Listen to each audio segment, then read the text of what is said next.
Okay, so here we are with part 3 of chapter 4. Thought you might be missing our residents, so I kind of gathered them around. Hey, Miss Brown. Mr. Brown's over here hanging out. Oscar's in the bed, and Mrs. Gray, she's over there hanging out at the desk. So we did finish up talking about medical records and charts. One thing that I did want to point out is that every sheet of paper that goes into that chart is going to have the person's identifying information on it. It's going to have either a sticker or a label or a pre-printed something on there that's going to have the name, the date of birth, the doctor, the account number, like the hospital number or the patient ID number. So anytime that you chart, make sure that you're putting it in on the right person and then put it into the right chart. And I did pull up our chart rack so you could see kind of what a real chart might look like. So a lot of charts will be like a binder that you maybe have had in school, but some of them are long ways instead of crossways, and then some of them are like your binders. They're pretty heavy duty because they get a lot of use, and you want to invest in one that's going to last for several years. This one has the chart dividers in it. So I'm going to show you kind of what these chart dividers, try to get in the right place. So it's like your dividers in your notebook. They're heavy duty too, but they're going to be in a certain order, and they're different colors, so you can actually, once you've used this several times, you would be able to go to the right color because you're familiar with it. So we have admission record, history and physical, physician's orders, progress notes, nurses' notes, medication and therapy, lab and special reports, rehab and therapy. So that's where PTOT speech would put their progress notes. So if you needed to go look something up, that's where you would go. Consults, social services, and remember, social services is important in helping manage the case, getting insurance payment, and making sure the person has what they need if they're discharged. So social services is important. Dietary, activities, the care plan, and then miscellaneous records. So that's what tabs are in our little mock-up charts. So once again, this would have the name and the doctor and the room number on the outside of the binder, and a lot of times here too. In the hospital, there might be other things on here, like if they were NPO, that might be flagged on the chart, or if they were DNR, they might have a certain color of sticker on the chart. So it's important to kind of familiarize yourself with what is in your facility so that you're familiar with it. Okay, so that's a little bit more on charts. And once again, on my screen, you can see what a nursing note looks like.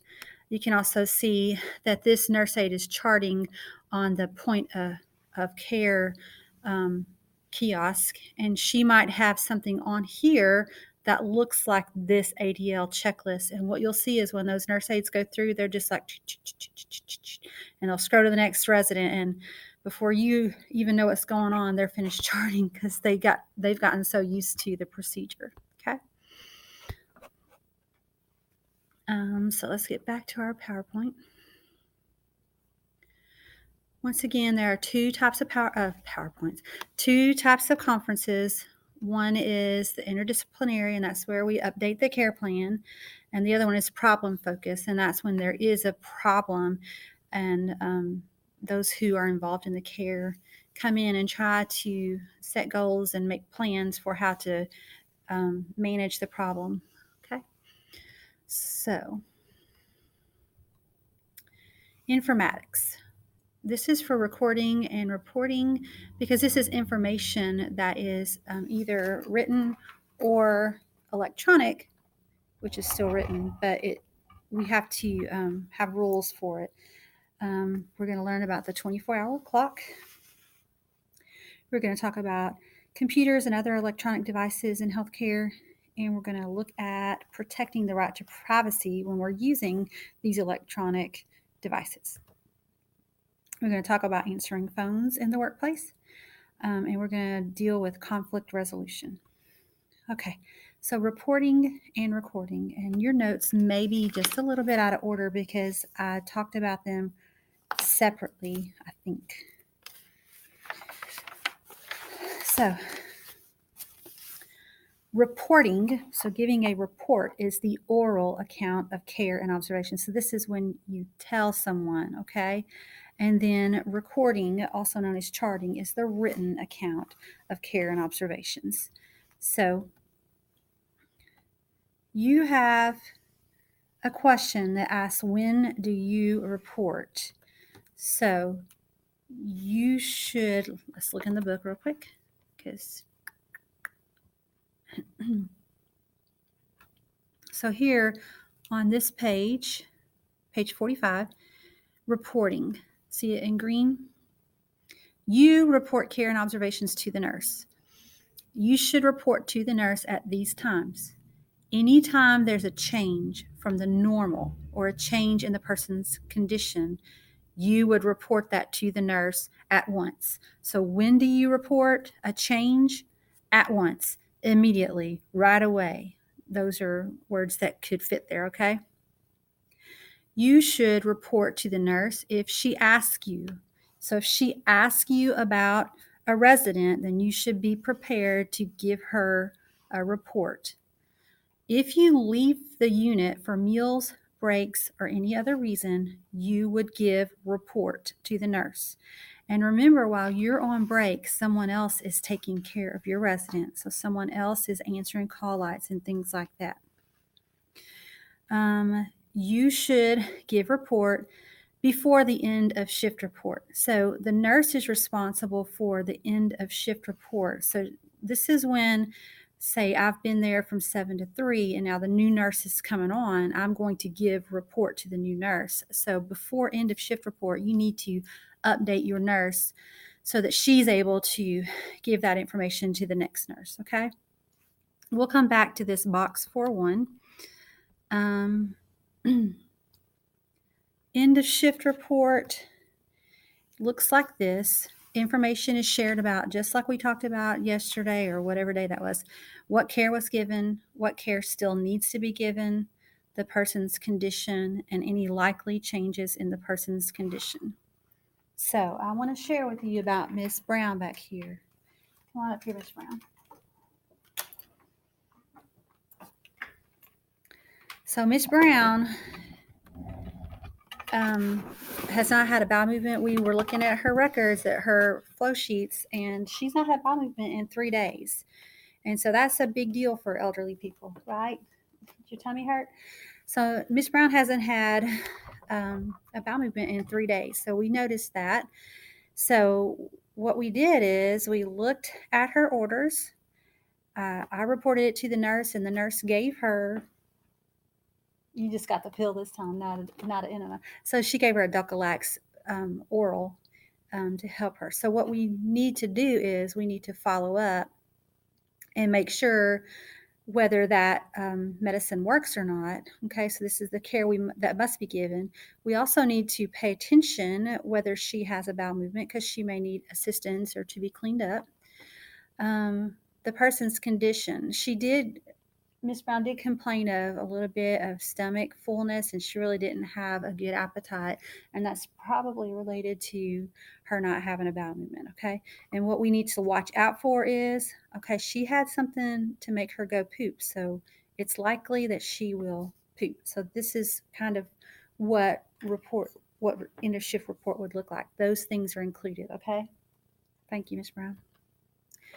Okay, recording. Remember, recording is the written, or charting, it's the written account of care and observations, okay?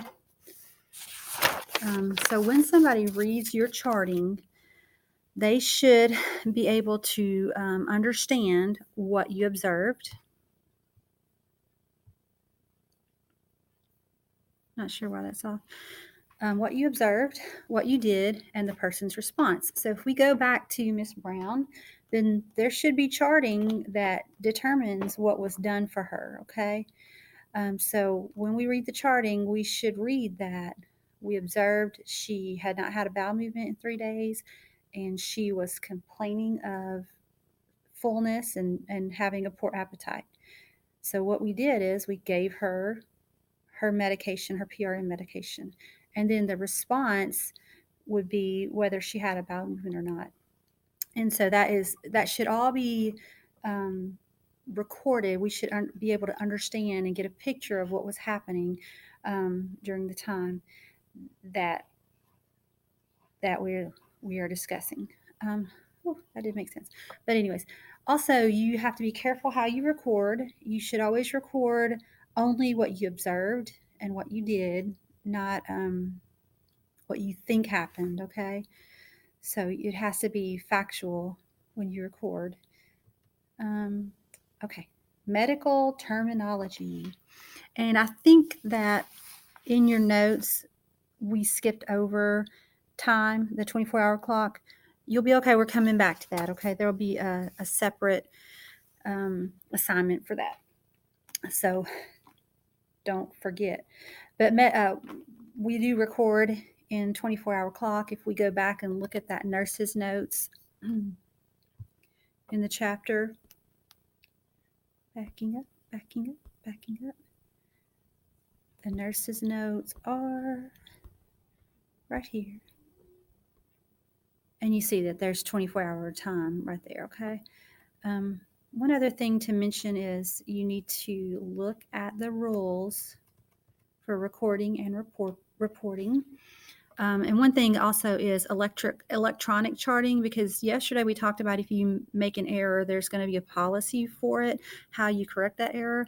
And with electronic charting, you also have to pay attention to what you're putting in because it saves it. So you always log in using your username or password, and do not chart using anybody else's username or password. Check the time your entry is made, make sure it's the correct time. Check for accuracy before you hit save, make sure it's correct. Save your entries, never leave it unsaved, always go back and save. And then there's going to be instructions for if you make a mistake, okay? Most electronic charting systems will keep a record of what was entered, so it's not going to go away completely. Nothing ever goes away completely from electronic charting, okay? So it's just like drawing a line through a mistake on paper charting. The first entry is still visible, okay? Anytime that you're going to leave from charting, log off.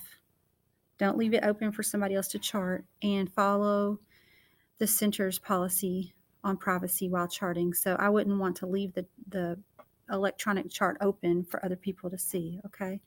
And once again, you need to read through all of this and make notes. That's important that you make notes. It's going to be a long time before state testing. You think you're going to remember it? One thing about end of shift report, you need to be answering call outs and things like that while end of shift report is going on, okay? You can't just ignore the call outs because it's end of shift, okay? Okay, med terms and medical abbreviations. We don't go over this a whole lot in this class because that is a separate class, and we devote, half of a year to med term. But we will touch on it, and I will show you that there's this list of medical terms that you probably should know the meaning of. And if you go back over it and you've had medical terminology before, you're probably going to remember the majority of them. So make sure that you go over it. There may be some that you don't know. I don't remember if we did necro, death. So necrosis would be a condition of death. Necrotic skin is like common in wounds. Okay, so that's that. Let me get back to you. Here we go. So in medical terminology, these are the word elements. Word elements could be a root word, which usually refers to, where you at? The basic meaning of the word, and a lot of times it's a body part. Prefix goes before the root, suffix goes after the root. A lot of times there's a combining vowel, usually an O, O, and you read medical terminology from the right to the left. What else? You can also have two or more than one root in the same word, okay? So medical terms are formed by combining the word elements. Prefix always come before roots. Suffix always come after roots. A root can be combined with prefixes, roots, and suffixes. And so that's medical terminology. And I know that's quick and dirty, but this is something that you probably have already learned. And I know there's at least one student who is currently in medical terminology, but we're well into the lessons, so should be okay. Abdominal regions.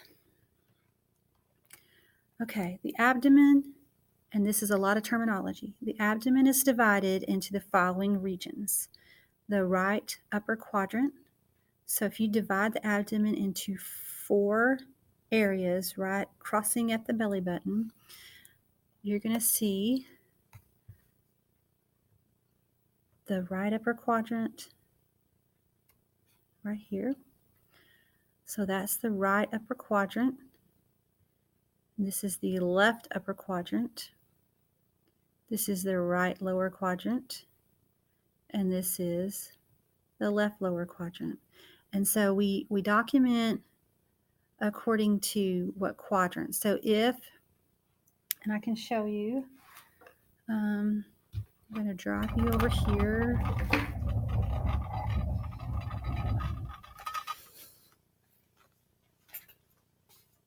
Come on over here. Let me get you it's an example. So here we have Miss Gray. And Miss Gray has a colostomy bag. So you can see this is kind of the area that we're looking at. Okay, so right upper quadrant, left upper quadrant, right lower quadrant, left lower quadrant. So we're looking at her stoma right here. And if we charted on it, we would say her stoma is in the right lower quadrant, and it is reddish with no bleeding or drainage. Okay. So that's just something you're going to have to memorize. The abdominal quadrants is pretty easy to memorize. And you have a little labeling exercises in your notes. And next, we will have an Edpuzzle for directional terms. So guys, I got to encourage you to start memorizing and working hard, because there's a lot of information in this chapter and we're coming up on fall break. So really got to start memorizing and paying attention and working hard in this class for the next few days, okay? And that's all for this session. We'll pick, like I said, there will be an assignment for military time or 24-hour clock, and then there'll be an Edpuzzle for directional terms. Thank you.